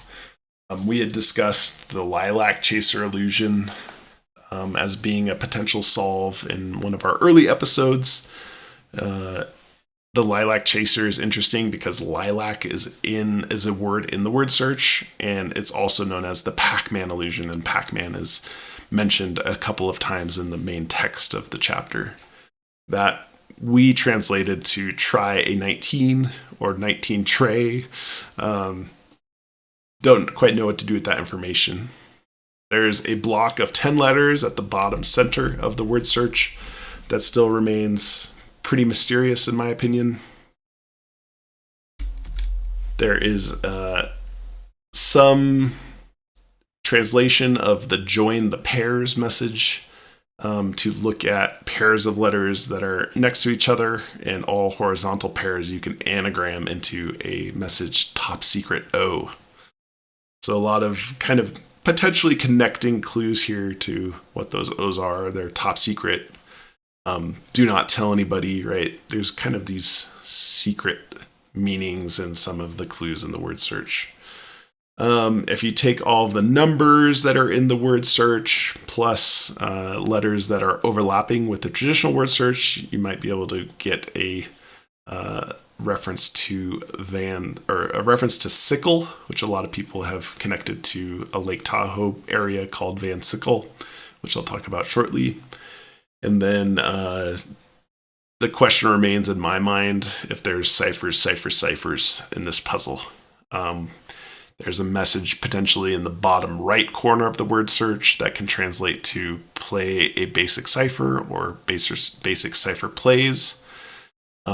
We think that there is a Caesar cipher associated, which is a basic cipher. There's also references to other ciphers if you use some of the word search words. Potentially there's a rail fence cipher if you use the word rail. The word lemon is in the word search, which it's a typical keyword used in Virgineer ciphers. There's a basic cipher plays. So is there a Playfair cipher? Is there a square cipher because of the word square in the word search? I've messed around quite a bit with grill ciphers, which is a way to like overlay those 19 O's in the book text chapter to try to get some words out without any luck. Or is there a null cipher? So there's a lot of hints at potential simple cipher play being used here, but I think the community has not been wholly successful in identifying other ciphers associated with this. I'll just throw this one out there because it's fun information that Cody compiled. This is looking at the expected number of letters based on the English language versus the number of letters that are found in the word search grid, and point out specifically here the letter G, which is only used once in the entirety of the word search, even though we expect it to be used much more based on the English language. So tons of analysis, things the community has been doing tons of work on trying to pull more clues out of this word search. So if this is your style of puzzle, feel free to dive in. Talk about a few popular solve locations. I would say one of the leading, if not the leading, puzzle box solve for this is Lake Tahoe. That's based on a number of pieces of evidence, and I'll reference at the bottom here if you want a full brief on the Past and Future Box Lake Tahoe based solve. Check out the Calazars, a video called Secrets Revealed, Boots on the Ground for the Past and Future Box. K-Pro does a great job of explaining why there's a bunch of clues that line up potentially to Lake Tahoe. So one of the main things is the angle on the coin. That angle seems to correspond directly to that angle in the Nevada-California state border, where it meets at Lake Tahoe. That angle seems to be almost exact, if not exact. California is known as the Lemon State, not officially, but unofficially. Rail lines go into the lake. There's roads that were built over all the rail lines. So lemon, rail, all being words in the word search. Lake Tahoe is also known as the sapphire jewel of the Sierra. And sapphire is a very prominent word in the word search at the very bottom right. And some of the numbers in the word search also correspond to GPS coordinates of Lake Tahoe. So there's a 3, a 9, a 5 in the word search proper, and a 12 and a 0. So you could rearrange those numbers to give you the GPS coordinates of Lake Tahoe, which is very bolstering to that. And then based on some of the text of the paragraphs in the chapter itself, there was a mention of basking in the heavens, and Heavenly Ski Resort is near Lake Tahoe as well. That is not a comprehensive list of clues pointing to Lake Tahoe. I recommend you checking out Past and Future Box special, or the content below. The Calazars YouTube channel has a lot of information on this. A second popular search location is Ohio. I did not put very comprehensive notes here. Ohio is very popular for a number of reasons that I won't mention, but there is a very heavy connection to Ready Player One, which is a heavy emphasis of the chapter. Ohio is also found in the word search proper. But there's a lot more clues associated with that if you're interested, I recommend seeking out some online resources. All right, any questions about the Past and Future Box or things that I missed that you want to highlight, Cody or Bryn? No, I think that was actually a wonderful high-level overview. It makes it sound very approachable, which I think is nice. It's a trap. Yeah. All right. Let's talk about the Appalachian Footpath Box. So none of us are quote-unquote experts in the Appalachian Footpath Box. It's not really a box that we've been focusing on. So we reached out to Dr. R Squared from Reflecting on There's Treasure Inside, which is a very excellent Substack that Dr. R Squared has put together, that he puts out content several times a week. He has been focused on the Appalachian Footpath Box and gone boots on the ground a number of times at this point. So we reached out to Dr. R Squared to provide us some slides here on the Appalachian Footpath Box, and we're going to try to go through those and do it justice, but highly recommend treasureinside.substack.com to find this Substack, which is like a blog for people that aren't familiar with the term Substack. So it's not a YouTube channel, it's a blog that talks about a lot of clever things, not just the Appalachian Footpath Box. He does a lot on the lion's share as well that I love. So shout out to Dr. R Squared for providing this content for us. Was I going to do this one, Bryn, or were you? I can't remember. You. That's okay. No problem at all. The quote for the Appalachian Footpath Box. This is the first real treasure map I've ever created. I ask you not to judge it harshly. So yeah, as stated in that quote, this is by far the shortest chapter in the part 2 boxes. It's only about a page, and it's associated with a full page image of this treasure map, which I'm showing here on the bottom right. The inspiration of this, so as a as a child, during his childhood and teenage years, Jon Collins-Black spent time on the Appalachian Trail and grew up with close access to the Appalachian Trail in North Carolina. The chapter includes a treasure map and a quote-unquote full circle reference to his son's map drawing from Chapter 1. So Chapter 1 of There's Treasure Inside from Part 1 starts off with Jon Collins-Black describing his quite young son drawing a treasure map. And now this is the last chapter in the book. He's drawing his own treasure map on for a treasure somewhere along the Appalachian Trail.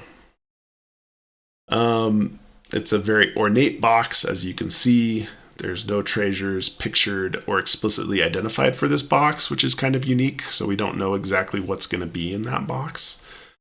It's a prominent blued steel box, inspired by blue bolt, brass, stainless steel, carbon steel are the materials that are being used, and it's a combination lock puzzle box, so that's super cool. You can see the coin here. On the back of the coin is a blue steeled texture with a gold ring, and we see something similar with the front of the coin being two lines that intersect at a circle. So potential clues associated with the Appalachian Footpath Box. The opening quote talks about a rainbow trail and a trail of song, which is attributed to the artist Robert Motherwell. It's a song. So there's speculation that might be an important part of the text of the chapter that you can use, even though it's majority just this treasure map. There's some facts associated with the Appalachian Trail. So 14 states, it's 2,200 miles end to end, and 450,000 feet of elevation change if you were to hike the whole thing. It starts at Springer Mountain, ends at White Mountains. Jon Collins-Black does not specifically mention Maine as being the end point, which is kind of, I'd say, publicly regarded as the end point of the Appalachian Trail. As mentioned, he had close access to the trail as a child. Jon Collins-Black did. In the Blue Ridge Mountains and Asheville, North Carolina. He mentions the smell of dogwoods, rhododendron, and mountain laurel in the chapter text, and the sounds of squirrels, birds, crickets, and cicadas rubbing their wings. Dr. R Squared points out some interesting word choices here. So mystical, magical, stunning, ornate, full circle, judge harshly. All that's left, and blue. And blue he thinks is important because of Blue Ridge, the blue bolts, and the blue steel that's associated with this particular treasure box, and locations along the Appalachian Trail. Potential clues within the map itself. There's a bunch of little images on the map that you can have a look at. There's the treasure box itself. There's the coin, and then on the map, there's a prominent dashed line that kind of indicates a path. We don't know if it's an exact match or a suggestion of a trail shape. We'll see an example of that in the next slide. There's a few faded/erased dashed markings as well on that map. And then there's a bunch of pictograms. So whether or not they connect to actual physical locations like mountain peaks, states, or if they're part of a wordplay is a little bit unknown. They all have a little bit varying level of clarity or opacity. So kind of this middle picture I have in this slideshow has a good representation that this A is kind of opaque, and then there's this picture of a bald-headed man. In another part of the map, you can see this feather very clearly. You can see the skier that's in pretty high detail, I would say, compared to some of the other images in the map.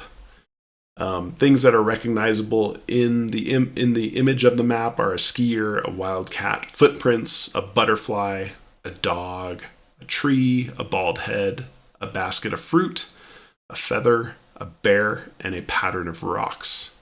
Things that are a little bit more ambiguous in terms of images are a quill or an arrow, a roll or a scroll, or we like to say a bolt of fabric, There's a fossil or a waterfall that's being debated. And then there's maybe a tree tap or a sturgeon that's also pictured on the map. So a lot of interpretation to be made based on this treasure map. There's also a compass, and then there's some printed text which say AT, which you can see the A here of that AT. And then there's a high point is also a pair of words that you can find on this treasure map. Additionally, there's a couple of prominent triangles. One of them has a triangle that supposedly says begin here that you can see on the bottom right. And then there's a kind of, I don't know if you consider it an endpoint triangle, kind of at the end of the dotted line. And there's this 1727 northeast or northwest, depending on how you interpret that. So it's a little bit ambiguous.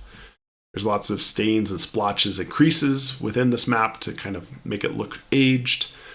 And according to Dr. R Squared, the traditional map elements are not yet determined in terms of orientation, scale, or locations. That all is kind of up in the air for interpretation at this point.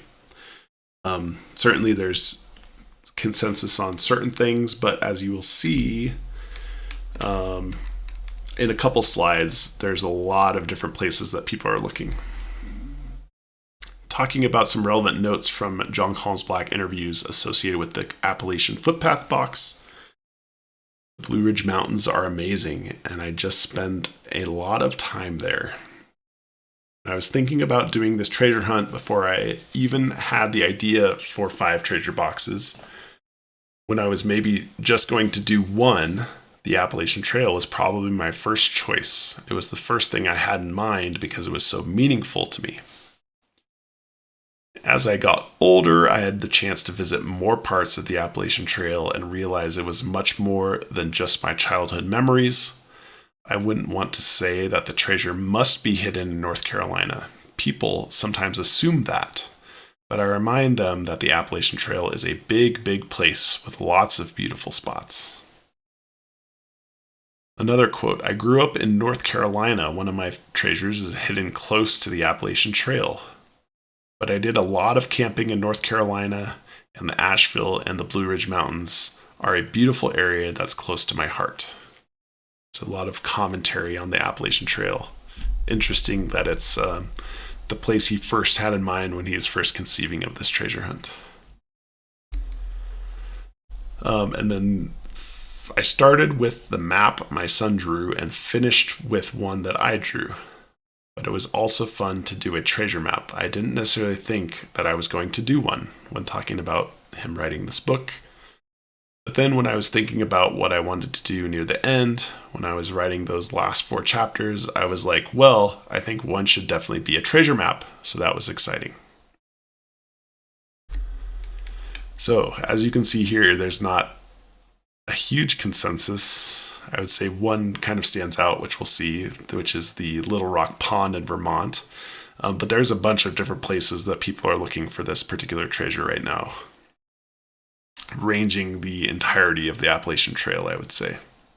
So White Mountains, New Hampshire, Little Rock Pond, Vermont, Bear Mountain / Harriman State Park, New York, High Point State Park, New Jersey, Appalachian Trail Halfway Point in Pennsylvania, the Blue Ridge Parkway in North Carolina, Tennessee, and Virginia, the Great Smoky Mountains in North Carolina and Tennessee, and Springer Mountain in Georgia, which is the start of the Appalachian Trail. So one of the more popular solves that I'm particularly familiar with is the Little Rock Pond in Vermont. And this is because the dotted line on the map that's in There's Treasure Inside seems to correspond very closely with the Little Rock Pond map that hikers use here. You guys can see that okay?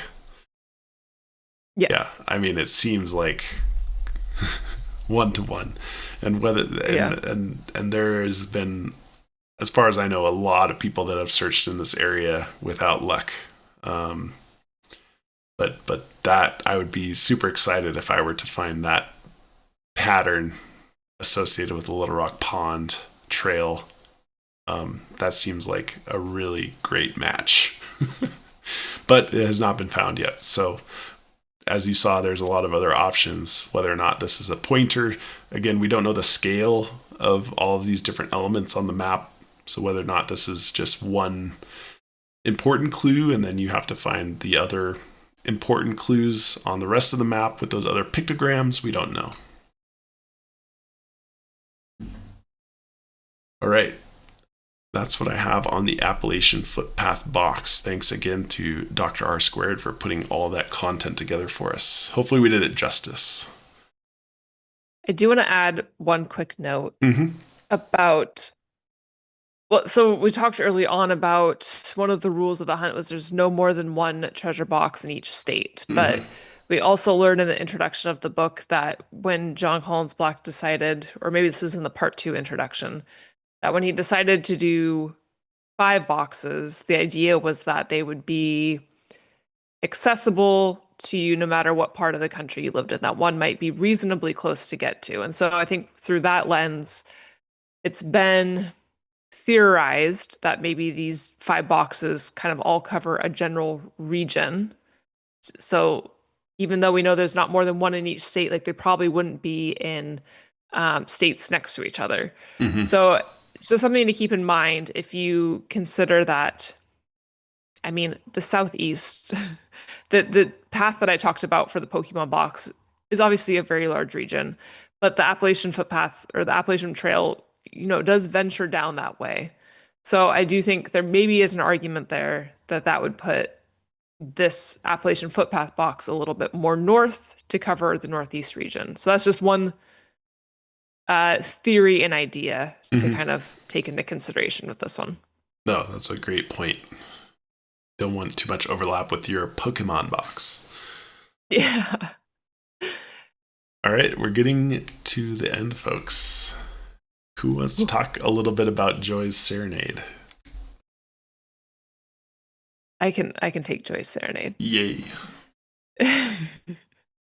So at the very end of the book, after the lion's share, after all the part 2 boxes, we have a poem that in the table of contents he lists as the final poem, and then you get to it and it's called Joy's Serenade. He says in an interview, it's a pretty important poem, and kind of laughs. Like there seems to be a lot of emphasis on this final poem of the book. It covers a couple pages, so it's certainly long. And very important. He mentions a couple times, he infers that this is very much intended to mostly help with lion's share. Am I correct in saying that? You guys feel like that's a fair statement? Yeah, and Joy's Serenade, this poem is not included in the ebooks for any of the part 2 boxes, right? So that would also bolster that this is a lion's share poem, probably not associated with the part 2 boxes, in my opinion.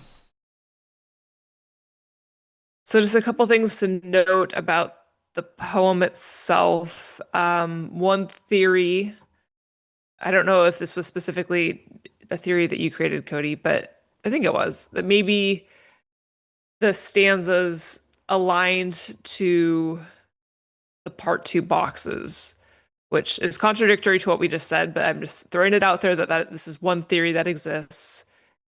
The stanzas kind of seem to line up in the order of the part 2 boxes for those 4 sequential stanzas. So that's one theory that was out there prior to us learning more about it seeming more directed to just the lion's share. He references the haiku, if we are considering that a haiku in the dust jacket. He says, when close, the haiku curls a little further on. So that's interesting. I don't know. I guess I don't have too much more to say, which feels funny because it is very critical. And I think a lot of people are viewing it as almost a key to the lion's share. And so I don't know how much I have to offer on it necessarily. other than like when you're trying to figure out how to approach, like Blake said earlier on, the lion's share is 200 plus pages. I would definitely take Joy's Serenade into consideration when trying to figure out maybe what your overall methodology is of how you're approaching that content, some high level themes and concepts like we talked about earlier on. So it is important. What do you guys have to add? I don't know. I don't even know what to say about it. Yeah, I think there have been a handful of different theories that people have come up with, mostly revolving around the idea of trying to tie different parts of that final poem, the Joyous Serenade poem, to parts of really anywhere in the book. But I think now more people are on board with it being very lion share centric. So tie different lines or stanzas or sections of the poem to specific areas in the book. I think that's been something that people have been working on. I haven't seen anything that really feels correct to me yet. But yeah, I think everyone, JCB has said it's an important poem. I think everyone is on board with the idea that there's something important about it. And right now it's figuring out what that is and how to apply it. Excellent. So as promised, we are wrapping up. And also as promised, I have some resources because it can be hard to find all of these things collected in one spot. So some recommended resources depending on your preferred flavor. If you don't like our quote-unquote NPR style that we have here, that was based on Calzar's, there's other resources available, and I recommend digesting all of them if you have the time. In terms of official There's Treasure Inside content, that would be treasureinside.com, which is the official site of There's Treasure Inside. Bryn mentioned earlier there's an email list. Treasureinside.com is where you will find the sign up for that email list, in which you will get occasional emails from Jon Collins-Black. I would say maybe we had a half a dozen this year. So it's not like you're getting an update every day from him, but when you do, that's where you're going to get official news. It also has a useful FAQ, frequently asked questions section, and a few other sections that if you're getting serious about the hunt, you should definitely check out. Jon Collins-Black also has an Instagram, has not been very active the last few months, I would say. He has a handful of videos on there that he's posted promoting the hunt. And then he also has a X account, aka Twitter account at x.com/Jon Collins-Black. So those are kind of the main official There's Treasure Inside resources that I'd recommend you checking out. In terms of third-party content, there is a number of There's Treasure Inside specific content channels for you to check out. Obviously, I've heard really good things about that first one. Yeah, there's Treasure Inside, the Unofficial Podcast. That's what you're listening to right now. As mentioned, it's on YouTube. If you want to watch the slides, it's also available on Spotify and Apple Podcasts if you just want to listen in your car. We also mentioned reflecting on There's Treasure Inside, which is a Substack by Dr. R Squared. Really love that content. Matthew Hobbies, that's my YouTube crush. We really like his content. He's very analytical. He's currently doing a chapter by chapter series every month. So that's very digestible, and he makes really great graphics and is very succinct. One Clue Short of a Treasure is a new podcast in the past couple months, I would say, maybe 3 months. That is also doing a chapter by chapter review of There's Treasure Inside, plus some additional content on different sections of the book that has been very informative. There's Treasure Inside Edition. That is a podcast talking about There's Treasure Inside. They do a lot of interviews with searchers that talk about their solves. So if you want to hear more about different perspectives and different solves that the community is coming up with, like, that's a great resource. we have to shout out the American Treasure Podcast. This is a really great series of a gentleman that's friends with Jon Collins-Black, and he has actual interview footage. By footage, I mean audio of him talking with Jon Collins-Black about the treasure hunt. So again, that's almost an official content resource. It's not quite, but that gives you some pretty good perspective and some nice quotables that you can get from Jon Collins-Black's mouth directly.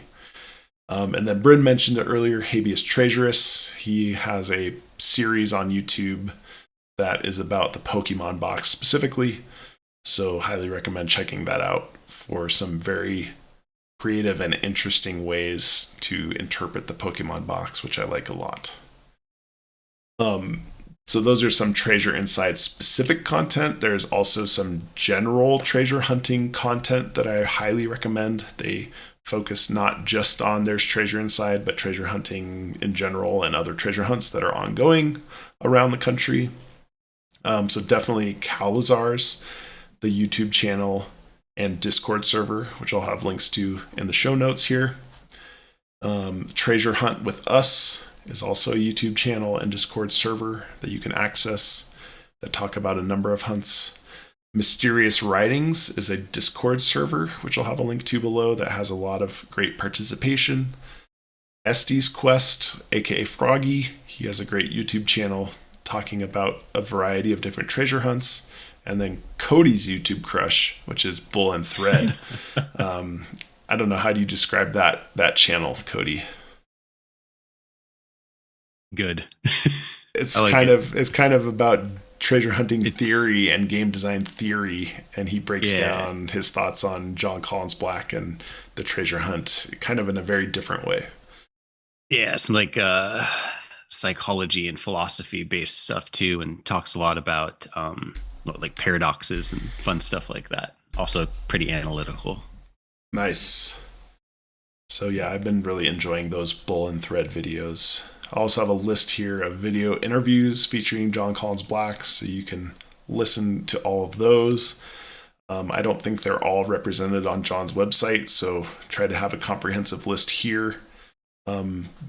Shout out to Calazar's Discord. They have a official documents channel that tries to collect all of this, so that was super helpful in terms of trying to capture all Jon Collins-Black interviews. So these are video interviews I have a list of, I'll put down below as well. Some audio interviews, and then news and written articles that have Jon Collins-Black quotes in them as well. So tried to be as comprehensive here as possible. I know I'm missing a few things, but these will all be down below in the show notes if you want to start navigation from here. All right, you survived the State of the Holy Hunt smokes. 2025. We will see you guys next year. Next year. All right. Any comments or questions or notes? Feel free to subscribe if you're new here. We're hoping that this is a good resource for somebody that's just joining the hunt now and maybe has tried to log on to Discord and tried to sift through a year's worth of discussions. That seems like a nightmare.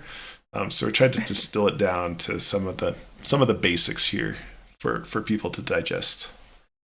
The starter kit. Yeah, I mean, while no box has been found yet, like I think going through it this way has been very eye-opening that, you know, it can feel discouraging because a box hasn't been found, but a lot of progress has been made. And a lot of community involvement. Like the community approach is really cool on this. So exciting to see what the next year brings. All right. Thanks, everybody. Have a good night.